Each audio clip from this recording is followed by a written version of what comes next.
大家好，我係羅蘇，今日嚟到炮台山電氣道呢度呢，想介紹一間呢，我每年冬天呢都一定會過嚟幫襯嘅蛇羹啦。咁我哋沿住呢條路一路直行呢，咁就到噶啦。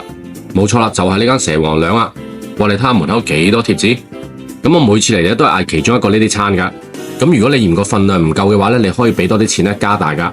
咁我今次呢就嗌咗個5號餐，一碗細蛇羹跟一碗細嘅臘味飯。等我加翻啲炸麵同埋啲胡椒粉落去先。哇！你就咁望咧，都望到佢幾足料啊！咁我就中意咁樣咧，飲幾啖先嘅。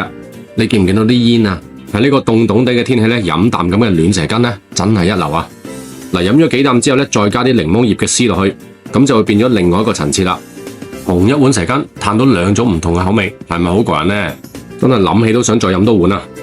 諗佢碗臘味飯咧，其實都 OK 噶。佢將啲潤腸同臘腸咧就剁碎咗，咁啲味咧就可以更加融入到個飯裏面啦。但係就會失去咗啲口感。哇！你睇下碗蛇羹飲到尾咧，都仲有咁多料喺裏面啊，超正啊！好啦，今集就係咁多啦，下集見，拜拜。